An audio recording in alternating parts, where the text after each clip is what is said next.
News Radio 840 WHAS. Good Sunday morning. Bob Sokoler and the Louisville Real Estate Show here with you till the top of the hour as we move into fall.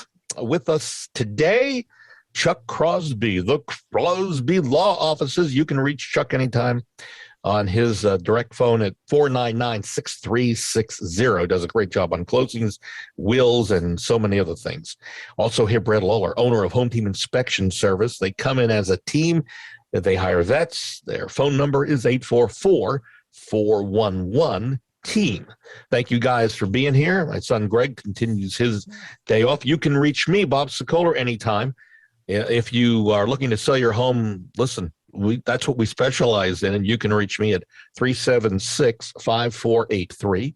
Also, we have 10 agents who are ready to help you find your next home, and you can reach us at the same number to get a hold of them, 376-5483. All right, let's get to some of the questions. We're working in a COVID environment, and it continues to stay that way, unfortunately, which means we're recording this on Zoom, putting it up to YouTube. You can see this as a rebroadcast by going to LouisvilleAnswers.com, but we'll take your emails, your questions via email, and then we'll put them up on the show. Here we go. This one's coming in for Chuck, and Bill was at his condo association meeting where a future condo assessment of $1,000 per resident for a roof to be replaced was being talked about and might be assessed in a year. So these are some key details, Chuck, that it seems like we've had something like this fairly recent. If Bill sells his condo in the next 2 or 3 months, is he required to disclose that possible assessment? Possible assessments are one thing. I'm on a board of an HOA, constantly talking about things we might do. There's nothing to disclose until something is done. If that's a bill that or assessment that is determined and is going to start and is an actual bill, then yeah, he's got to disclose it. If it's a significant thing, it might be a wise idea to disclose that they're talking about it. But in my mind, HOAs talk about things all the time. Just because we talk about what would be the cost to put, gutter guards on 20 houses doesn't mean it's actually going to get done. But when there is an assessment made so that you can do all that, well, that's definitely something you want to disclose. Now, that's also something that the closing entity will typically call the HOA board about. I know every time we do a closing with an HOA, I'll call up the HOA and say, hey, guys, what are the dues? Are they paid? When are they paid through? Are there any fees for transferring, one owner to the next? And do you have any upcoming assessments? And the HOA is always happy to talk about those. So you do this with every closing. I was not aware of that. That's great. That's why you do a great job, folks. That's an example of a good attorney taking the time to do the due diligence. So good for you, Chuck. All right. So I presume once they've put it in writing that there's an assessment once it's voted on. Yeah, that's when you have to once it's disclose. Voted on, then you disclose it. Yep. Okay, Bill. That gives you your answer. Moving on. This is for both Chuck and for Brad. Sammy owns, he writes in on an email, owns a multifamily home in St. Matthews that's under contract and just went through an inspection by a reputable termite company. Inspection says there are signs of previous termites and some damage, but no active termites. Key words here. The buyer of the home wants the house to be treated for termites, even if there are no active termites. By the way, termite policy that Sammy apparently had with a local company no longer good because that company is out of business. So Sammy is looking to know what can he do in terms of refusing the termite treatment. Is he required to? So, Brad, let's start with you from an inspection standpoint. Yeah, well, from the inspection standpoint, when you're doing the termite inspection, they're going to be able to typically tell whether or not there was previous treatment that had been done. I mean, there's evidence of the previous treatment. Certainly, the inspectors are looking for, any sort of active infestation. They're looking for any signs of live termites. So, I mean, it sounds like in this case, did I understand there was evidence of the previous treatment, but no active termites? No active termites, but the buyer still wants a termite treatment, which is relatively costly. Yeah. What grounds do they require this on? I mean, I would like to have a large ice cream sundae at this point, but I'm not likely to get it. You've got a new report that says there's no active, infestation. Then that's the same as you don't need anything done. I don't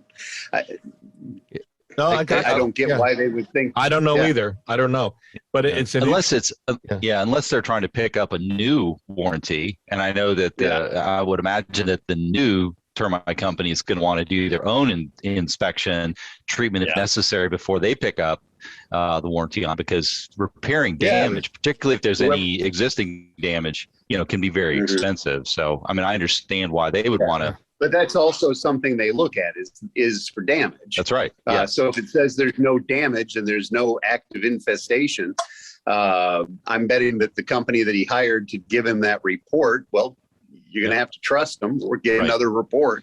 But I'm betting that they would be willing to put a warranty on it as well. You don't have to have treatment to get a warranty. That's right. Well, it does say that there are signs of previous termites, according to this, but no active. Yeah. But he didn't ask for repairs. He just asked for the treatment. So interesting. All right. No, nothing to treat. Nothing to treat. Yep.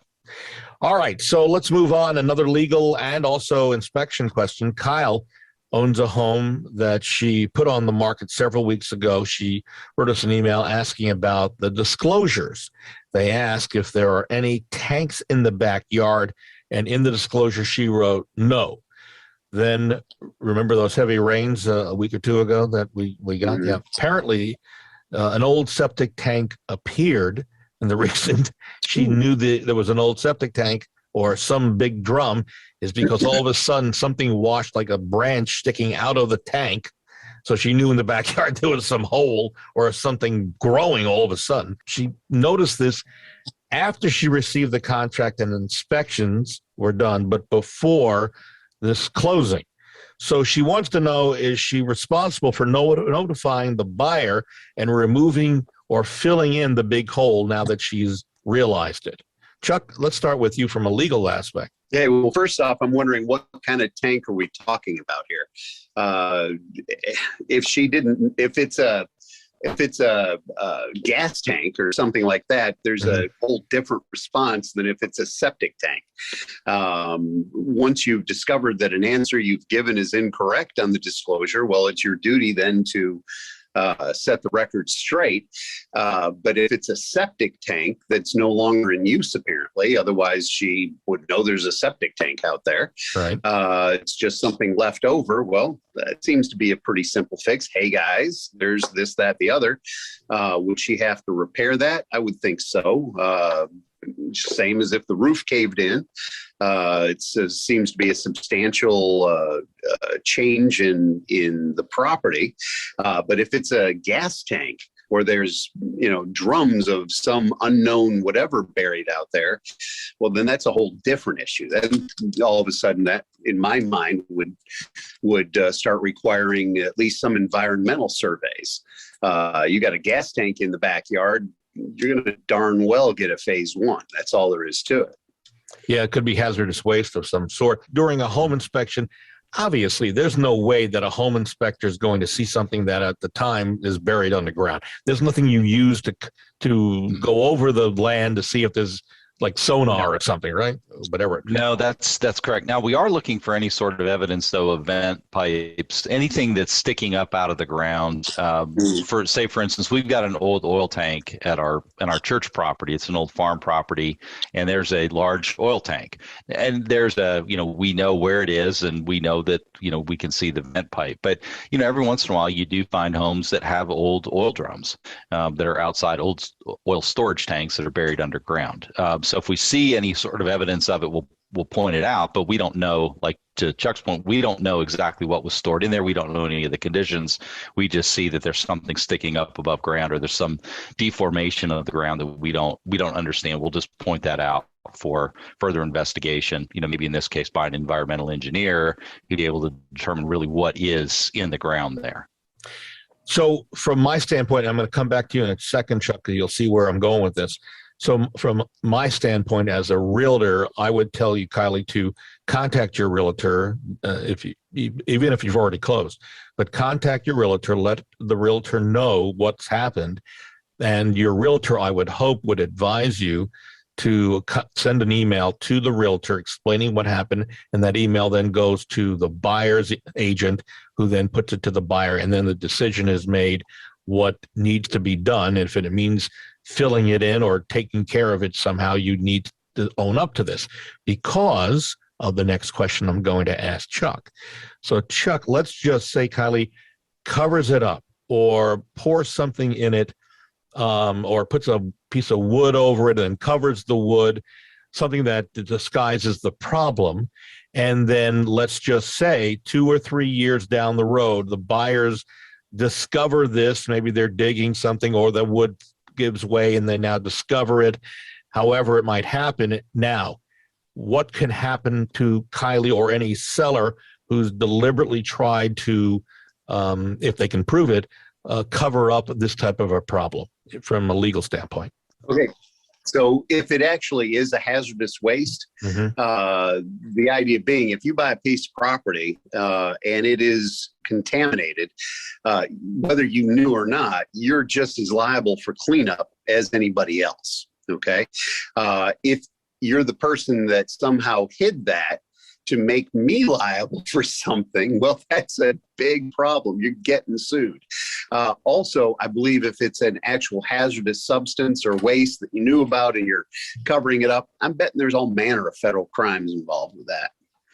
I think this is a really good point to dwell on for just one more moment, in that there are a lot of sellers who have or haven't in the past may have tried to cover something up that maybe they should have disclosed, and maybe are not sleeping as well as they could at night. Do you come back to this, Chuck? Do you, as a seller, say, listen, I should have disclosed this and I didn't?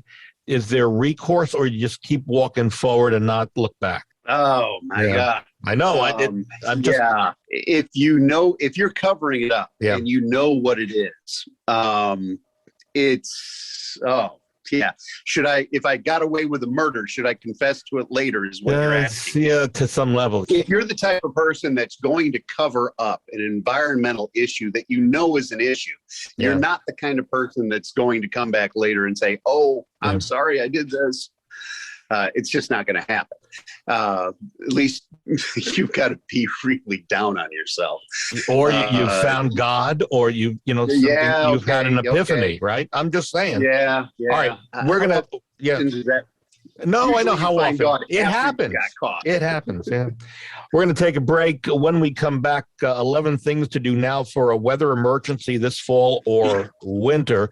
With us, Chuck Crosby, the Crosby Law Offices, 499-6360.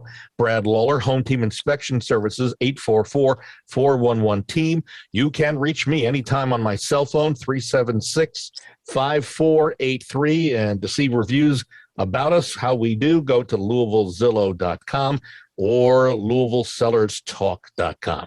We're back in a moment on News Radio 840 WHAS. News Radio 840 WHAS, Bob Sokoler, the Louisville Real Estate Show. Thank you, Barbara Cochran, for your friendship and mentorship. You can see Barbara on Shark Tank every once in a while. Chuck Crosby of the Crosby Law Offices continues to stay with us till the top of the hour, along with Brad Lawler, owner of Home Team Inspection Service. You can reach Chuck over at the Crosby Law Offices at 499-6360. You can reach Brad over at Home Team Inspection Service at 844-411-TEAM. It's been a rough number of months, a couple of years, if you count the COVID issues, but then with earthquakes and hurricanes and tornadoes, are we ready for a disaster? You're not saying it's coming, but we should be prepared. That's the key. So you need to know what the risks are in the city that we live in. Luckily, we do have an earthquake fault, right, gentlemen? We know it runs close. Yep. There was a trembling back about 10 or so years ago, early in the morning. I remember feeling that. So things that you want to do, and feel free to chime in. One would be to turn on alerts. Make sure your smartphone alerts are switched on so you can receive wireless emergency alerts. Next, download the FEMA app, which I thought was actually an interesting. I didn't know they had an app, FEMA, and for real-time alerts from the National Weather Service, along with emergency preparedness tips and the locations of emergency shelters and disaster recovery centers in your area. So do Chuck, you and Brad have FEMA app on your phone? No, I will. I do not. I will wasn't after aware of today's it. show, yeah. Sit down with, if you've got kids, sit down with them, create a family emergency plan using a template from the American Red Cross as a guide. So go to the American Red Cross, look up emergency plan, download it, use that as a template. Be sure your pets are included in the plan as to what would happen with the pets. You don't want the pups or your cats or any other animal getting out and not being able to find you. Gather together neighbors to develop a strategy for the community and preparation for relief efforts. All good suggestions, I think. Also, natural disasters can destroy important documents, family photos, and other precious mementos. Get started now, scanning and digitizing vital paperwork and items of sentimental value. Be sure to keep backups of these documents and save both in the cloud, so you can use Dropbox, which to a level is free.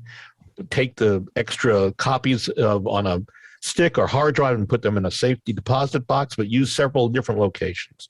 Make sure your insurance is up to date. I don't know how many of you got earthquake insurance. Do you, Chuck, Brad, do you have earthquake insurance? I had it. Yeah. Yes. And there's a shift on that's happening. I'm not sure what we'll find a follow up on that.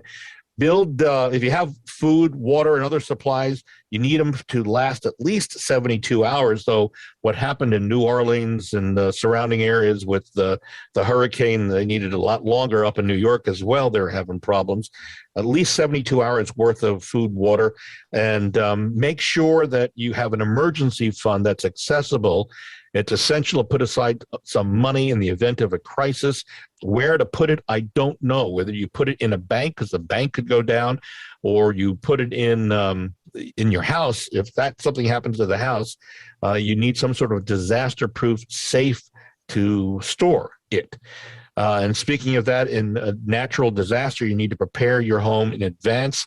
I recently was looking at a house that we're going to list in the next couple of weeks, and there is a shelter that you can buy. It fit in this guy's garage, and it's not necessarily all that big, but you know how you could build a concrete shelter? Well, this thing comes in. It was about $5,000. They delivered, they set it up, and it has a steel door. So not only is it a shelter against a storm, but it's also a safe place to go like a safe room in the event of a problem that occurs.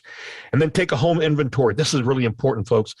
Take pictures or video, walk through your home today or this next week of everything, and save it also in two different places, because if you save it at home, the home gets destroyed, you're out of luck.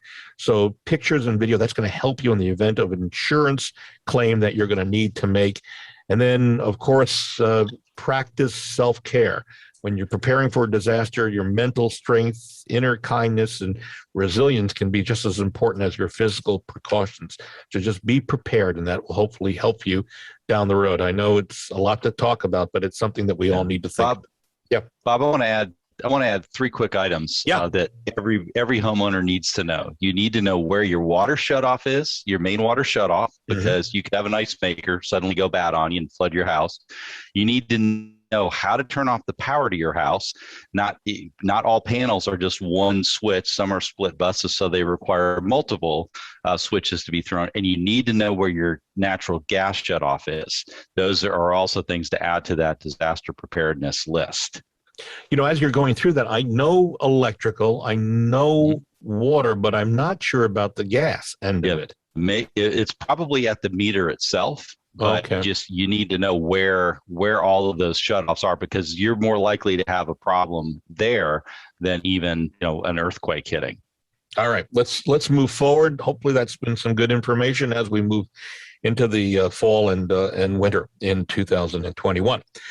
This one is for you, Brad. Stella just bought a house and needs an inspection company and wants to know, how can you pick a reputable company that will give the house she bought and in Old Louisville a thorough going over? And she's also asking, is there a difference between inspecting a house in the Louisville area and in Old Louisville? So I can personally attest Home Team does a great job, but I mean, what is from your perspective? Well, Bob, I appreciate that. I think what you need to do is ask your friends who they know, start with referrals. Second thing is check out the reviews for the home inspectors. Make sure that there are reviews out there.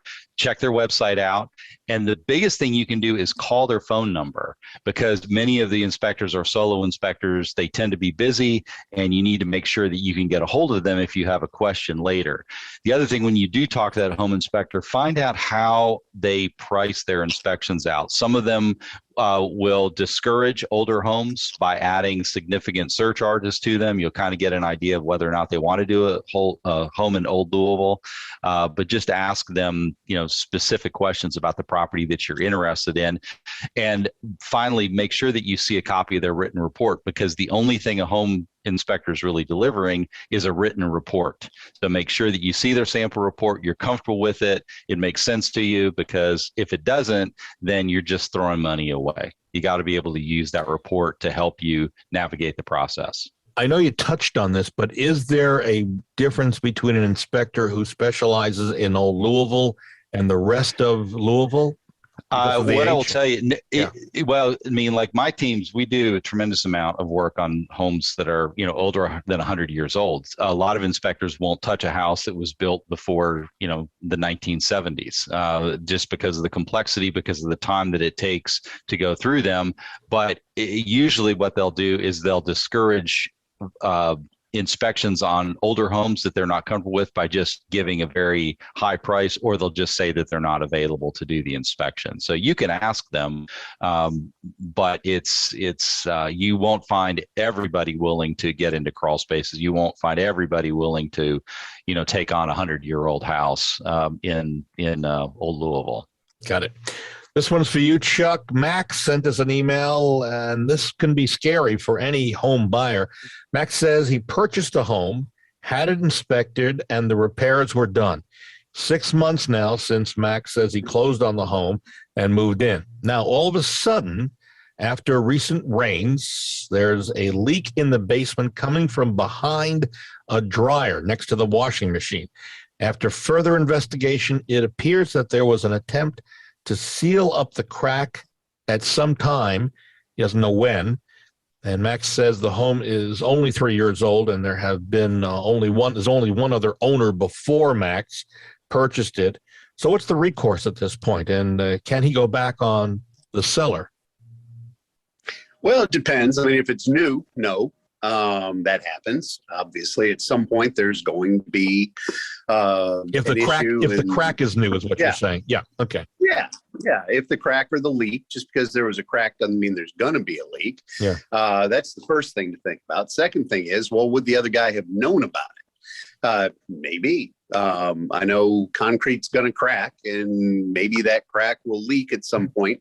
But if it didn't leak while I had it, then I wouldn't know to tell you about it, right? Mm-hmm. So would the previous owner did he know, or should he have known? That's what you're going to have to figure out. Now, it also, you said there were some repairs done. Well, if this was part of the repairs and it's just a bad repair job, well, that's another option. So if it's a bad repair job, give a call to the guy who did the repair and say, hey, you did a bad repair, come out and fix it. Usually they will. If not, well, then give a call to an attorney. If it's something that the other person knew about and just hid, and you can tell that, well, that's when you start getting a little, going against the person before. Now, 3 months after closing, you've got more options than if we're talking 3 years after closing. Mm-hmm. But it's a matter of, did the person know or should they have known? Did they hide it? Did they not hide it? And how do you prove it is what it really comes down to, I would think, right? Exactly. And that's going to be the big thing, because you can't just go in and say, well, post hoc ergo propter hoc. It doesn't help you out any. You've got to actually be able to tie that person to that issue. Got it. All right. Final question. You don't like my Latin there, Brad? Well, I didn't realize you're slipping into Latin there, Chuck. He got me a lot of these Roman recipe channels lately. Oh, okay. There you go. Thank you. All right. Thank you. All right. Well, we understand. Final question for Brad. And we should point out, whenever you do an upgrade in a home, like in a kitchen or in a bathroom, you're supposed to bring it up to code. I know Brad doesn't like talking code, but you're supposed to bring it up to the current state of, and to give you an example, in a kitchen where you do, or a bathroom, you do an upgrade, let's replace the kitchen, and it's an older home, you need to put in GFCI, those are ground fault interrupter switches or receptacles, where within 6 feet, right, of a water source? Brad? Yes, yeah, that's correct. So Sal's writing in, and he says in the home he's about to sell, he recently upgraded the countertops in the kitchen. Does that constitute as an upgrade, and does that mean he has to install GFCI outlets by the sink? So my understanding is an upgrade is anything that a permit has to be pulled in order to do. So replacement of countertops wouldn't have anything to do with a permit. So if he's not changing the electrical, if he's not changing the plumbing, then I don't think that that's going to fall under the guidelines for an upgrade. But that would be, more for a code officer there. But I don't think that just changing out countertops or cabinets are going to cause a permit to be pulled. Good stuff, Brad. Very good. All right, we had a really good show. Yeah. Chuck, thanks for all your help. Brad, for all your help. Chuck can be reached at the Crosby Law Offices at 499-6360. Brad Lawler can be reached over at Home Team Inspection Service at 844-411-TEAM. We're constantly looking for homes. We're on the hunt to find homes. Now, here's one quick thing. We sell all homes, all price ranges. I had someone in the $50,000 price range call me and say, hey, I listen to you. You sell a lot of $100 million homes. Do you sell in my price? I say, yeah. So we sell all parts of town, both Southern Indiana and Louisville. There you go. That's my plug for today. You can reach me, by the way, at 376-5483. We are out of time, folks. Thank you for being here. We'll see you next Sunday on News Radio 840 WHAS.